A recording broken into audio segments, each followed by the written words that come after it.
We keep on moving, we keep on moving along, we keep on... Bonjour tout le monde. Alors aujourd'hui je suis avec Didier. On se rend chez un sellier qui a son échoppe à Villaudric. C'est pas très loin de par chez nous. Alors c'est Didier qui a un peu initié le mouvement. Il a amené sa selle de Fat Boy et sa selle de sa moto Guzzi. Et il va voir ce que peut proposer cet artisan pour améliorer le confort. Une fois que ça sera fait, moi je montrerai aussi ma selle. Je suis pas hyper encore convaincu sur la changer parce qu'elle me plaît en termes de visuel, elle me plaît énormément, celle que j'ai. Mais en termes de confort, c'est pas ça. Donc voir ce qu'il peut faire aussi, conserver l'apparence et améliorer la mousse à l'intérieur ou tout changer, j'en sais rien, et garder celle d'origine pour pouvoir après faire des swaps. J'en sais rien du tout. Did you make two wrongs? Know that daddy never made a right before, darling. You were never made to be the judge, darling.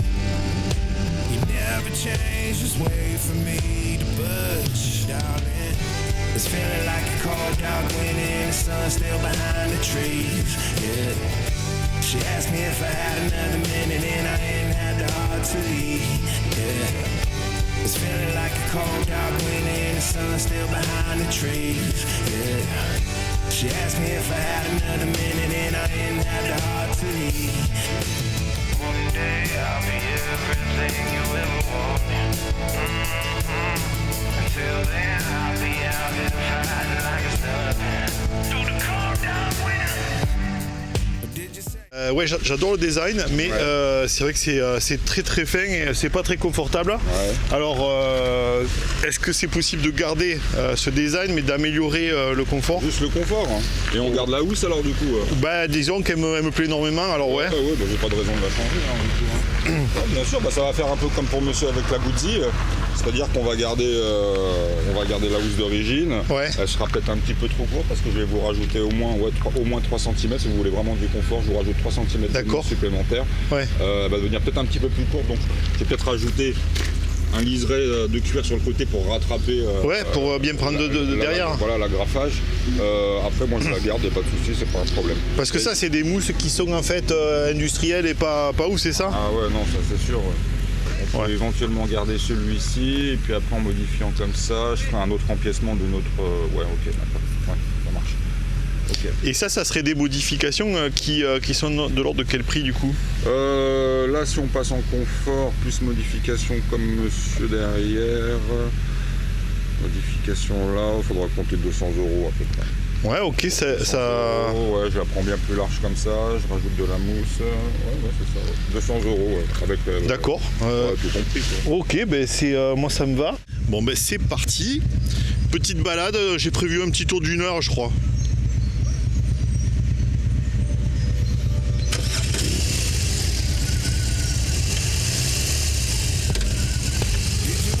Allez, on est parti.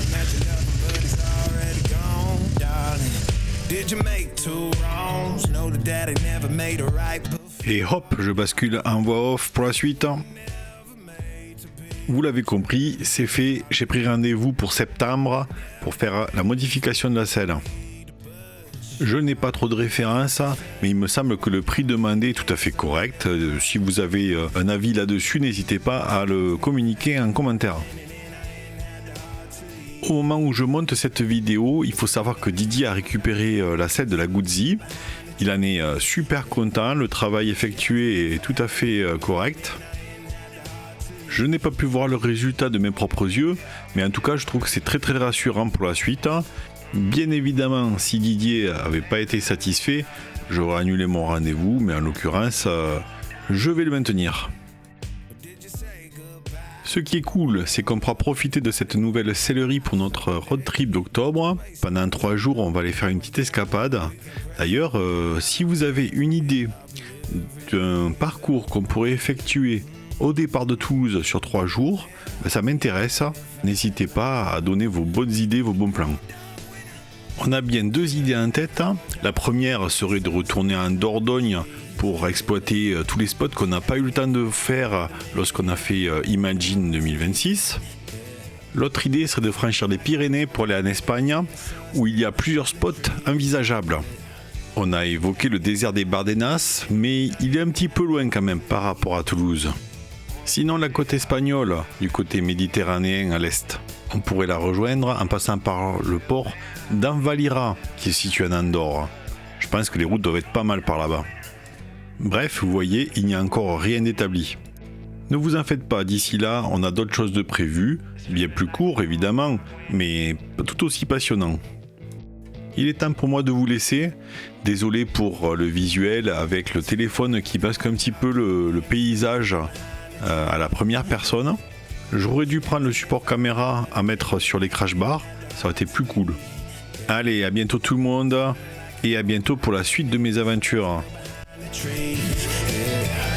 She asked me if I had another minute and I didn't have the heart to leave. It's feeling like a cold dark winter and the sun still behind the trees. Yeah. She asked me if I had another minute and I didn't have the heart to leave.